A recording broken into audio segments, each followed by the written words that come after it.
नमस्कार, सुदर्शन न्यूज देख रहे हैं आप और मैं हूं संगीता झा। आपका राज्य आपकी खबर में आज सबसे पहले शुरुआत करेंगे सबसे बड़े राज्य उत्तर प्रदेश से। आपको बता दें कि यूपी के मथुरा में श्री कृष्ण जन्मभूमि के पक्षकार महेंद्र प्रताप सिंह को मौखिक गवाही के लिए सहमति दे दी है। इलाहाबाद हाईकोर्ट में विचाराधीन श्री कृष्ण जन्मभूमि केस में 4 सितंबर को वाद बिंदु तय किए जाएंगे और वहीं मामले से संबंधित गवाहों की सूची भी दाखिल की जाएगी। इसके बाद गवाही का सिलसिला शुरू होगा। आपको बता दें कि महंत नृत्य गोपाल दास ने कहा कि मेरा स्वास्थ्य सही रहेगा तो मैं न्यायालय में गवाही देने खुद पहुंचूंगा।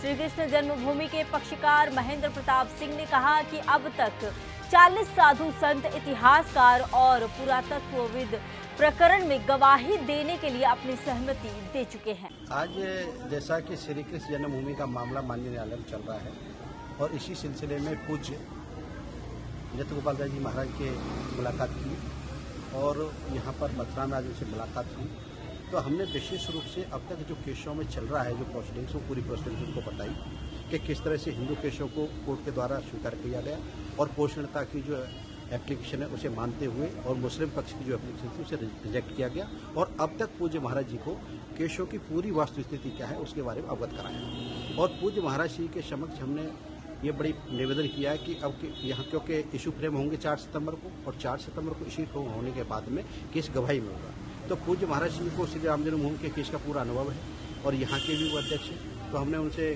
श्री राम कृष्ण जन्मभूमि के लिए गवाही के लिए पूज्य महाराज जी से निवेदन किया था, तो महाराज जी ने कहा कि ठीक है, स्वास्थ्य रहेगा तो जरूर जाएंगे और लिखित में भी जो आवश्यक होगी तो लिखित में जरूर दाखिल करेंगे। तो उनका आशीर्वाद शुरू से हमारे साथ रहा है। आज भी उन्होंने हमको पूरा मन से आशीर्वाद दिया और उन्होंने कहा कि हम ये लड़ाई जीतेंगे मिलकर के सब, और कहा कि तुम ये लड़ाई हमारे आशीर्वाद से लड़ रहे हो तो इसकी जीत होगी और निश्चित रूप से यहाँ भगवान का मंदिर का निर्माण होगा जैसे अयोध्या में। तो ये अब तय माना जाए कि जो श्री कृष्ण जन्मभूमि का मामला न्यायालय में विचाराधीन है, तो उसमें नृत्य गोपाल दास जी मौखिक या लिखित रूप से गवाह के रूप में अपनी उपस्थिति दर्ज कराएंगे। बिल्कुल। आज उन्होंने कहा कि मैं निश्चित रूप से स्वास्थ्य कारणों से कई बार ऐसा होता है तो मैं मौखिक रूप से नहीं जा पाऊंगा, तो लिखित रूप से अपनी गवाही दाखिल कराऊंगा और मैं इस मिशन में आप लोगों के साथ हूँ और मैं चाहता हूँ भगवान का श्री कृष्ण जन्मभूमि पर भव्य और दिव्य मंदिर बने जैसे अयोध्या में बना, ऐसा महाराज जी ने कहा। ये गवाहों की सूची कब आप लोग? ये गवाहों की सूची अब 4 तारीख के बाद हम दाखिल करेंगे और 4 तारीख को पहले इशू फ्रेम होंगे। इशू फ्रेम होने के बाद में जिस देश के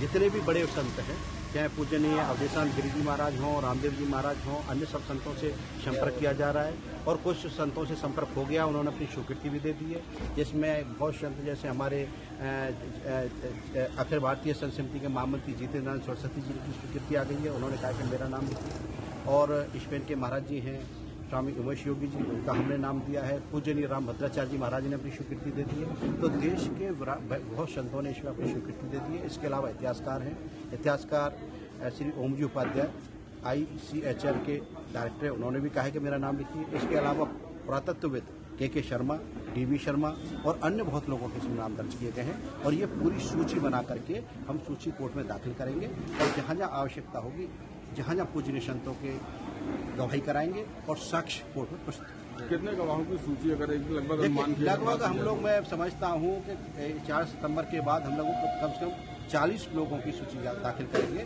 जिसमें अपने अपने क्षेत्र के जो मूर्धन विद्वान हैं उन सबकी सूची दाखिल करेंगे, चाहे वो इतिहासकार हो, चाहे पुरातत्वविद हो, चाहे सन्यासी।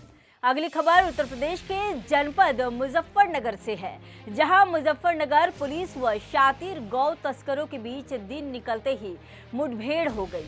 मुठभेड़ के दौरान 2 शातिर गौ तस्करों को गिरफ्तार किया गया है, जिसमें इकबाल गौ तस्कर के दोनों पैर में गोली लगी है।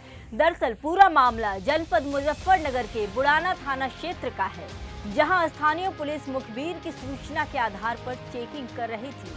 चेकिंग के दौरान पुलिस को देखते ही गौ शातिर तस्करों ने पुलिस पार्टी पर ही फायरिंग करते हुए भागने का प्रयास किया।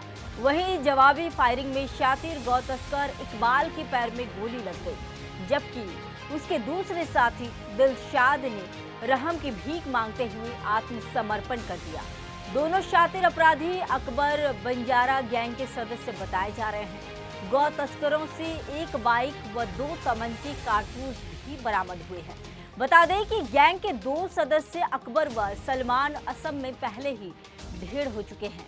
और 1-1 लाख के इनामी अकबर व सलमान गौ तस्कर बताए जा रहे हैं। थाना बढ़ाना क्षेत्र में चौकी इंचार्ज गढ़ी संदीप आज चेकिंग कर रहे थे विज्ञाना मोड़ पर। जरिए मुखबिर सूचना प्राप्त हुई कि जो 10 अगस्त को जो गौवंश बरामद हुए थे उसमें 2 वांछित अभियुक्त आज फिर गौवंश को इकट्ठा करके उनका गौवध करने वाले हैं और बाहर सप्लाई करने वाले हैं। इस सूचना पर तुरंत गढ़ी चौकी इंचार्ज संदीप में फोर्स के तुरंत मौके पहुंचे तो देखा तो वहां पर 2 अभियुक्त वहां खड़े हुए हैं।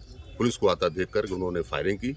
उस फायरिंग के जवाब में एक अभियुक्त की गोली लगी है और उसको तुरंत CSC हॉस्पिटल भेज दिया गया है।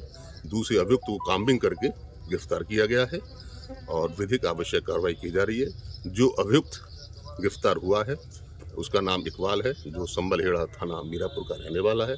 उस पर करीब 1 दर्जन मुकदमे कायम है। यहाँ तक कि उसने एटा, अलीगढ़, हाथरस, मेरठ, बिजनौर में के गौवंश के मुकदमे कायम है। हार्ड बहुत ही यानी क्रिमिनल है और विधिक आवश्यक कार्रवाई की जा रही है। सर क्या क्या रिकवरी हुई है इनसे? दोनों बदमाशी के ऊपर 2 तमंचे बरामद हुए और 3 खोखे बरामद हुए हैं और 1 मोटरसाइकिल और 4 जिंदा कारतूस। अगली खबर यूपी के संभल से है। आपको बता दें कि पुलिस ने अंतर्राज्यीय चोर गिरोह का पर्दाफाश कर दिया है। बता दें कि 4 अलग अलग राज्यों से ट्रैक्टरों को चोरी कर फर्जी RC बनाकर सीधे किसानों को कम कीमत पर ट्रैक्टर बेच देते थे।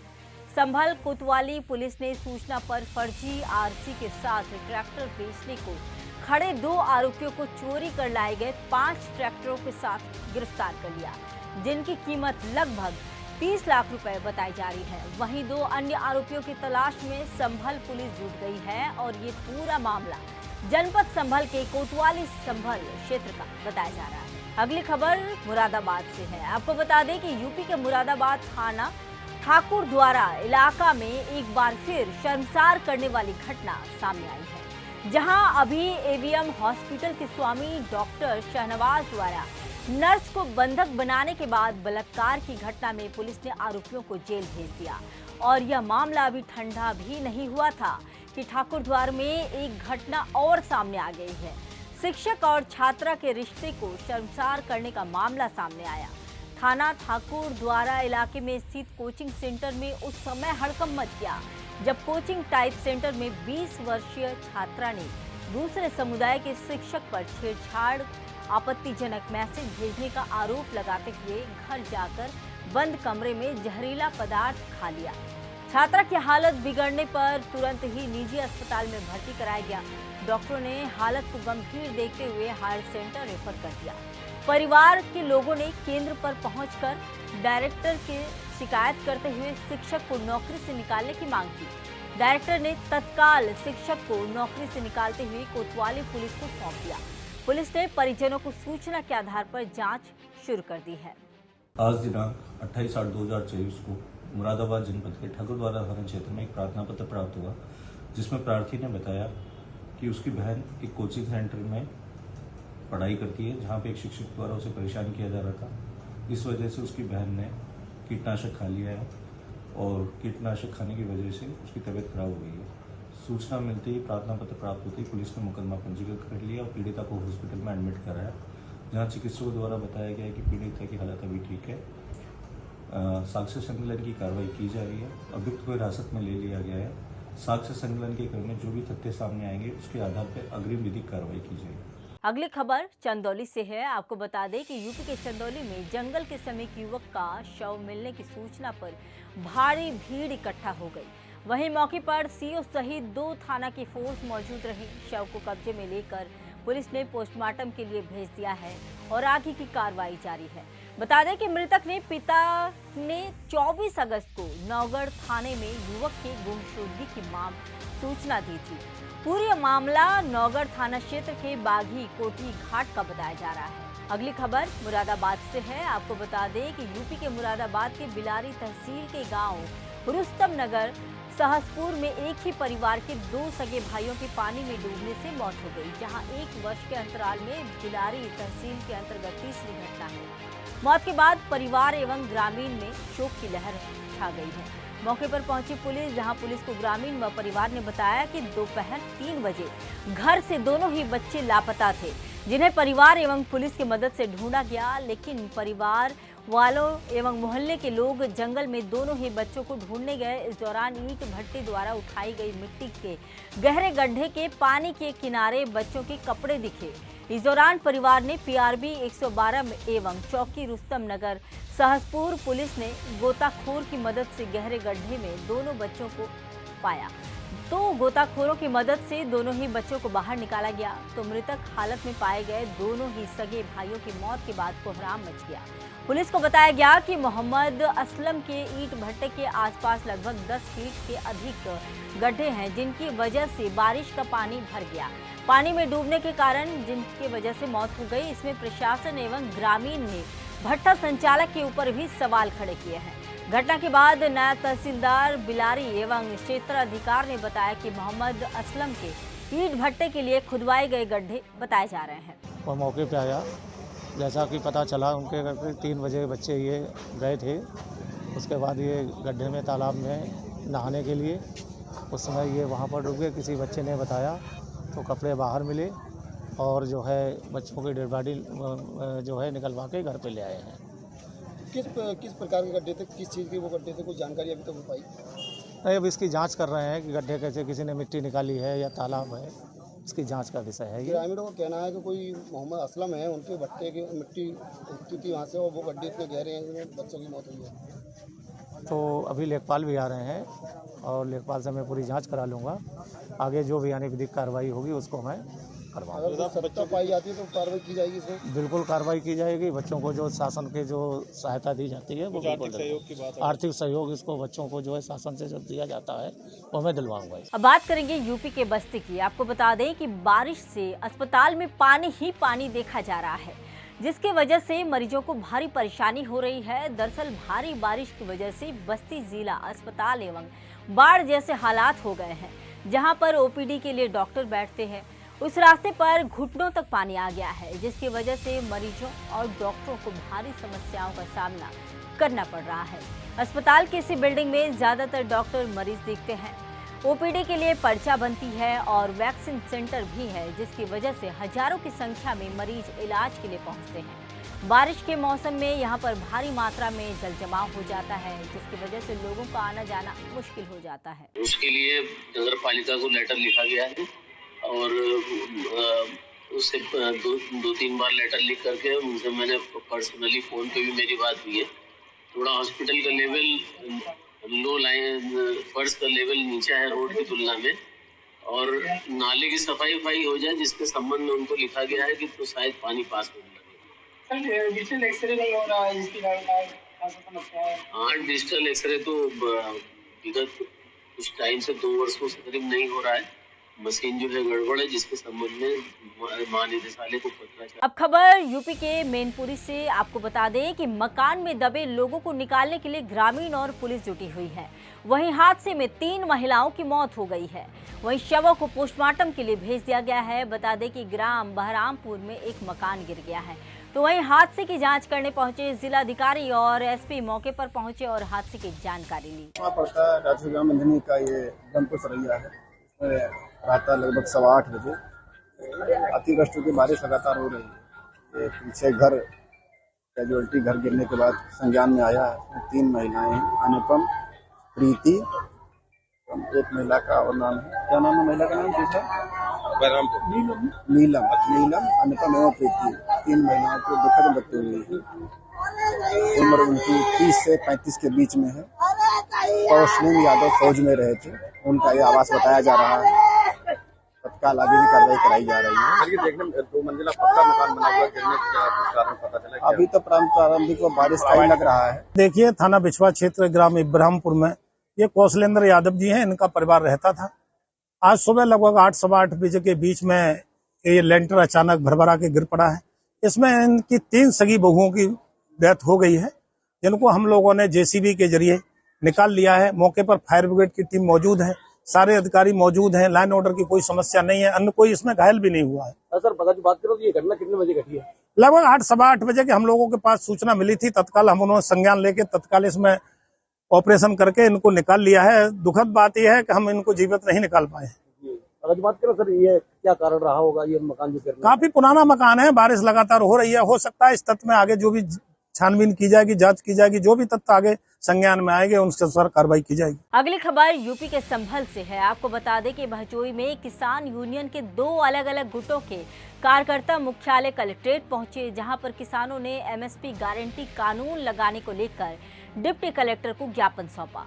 राष्ट्रीय किसान मजदूर संगठन के जिला अध्यक्ष ने किसानों के हित में एमएसपी गारंटी कानून लागू कराने की बात कही और इसी को लेकर एमएसपी गारंटी कानून लागू करने को लेकर डिप्टी कलेक्टर को ज्ञापन भी सौंपा है। मैं कुलदीप चौधरी, जिला अध्यक्ष राष्ट्रीय किसान मजदूर संगठन।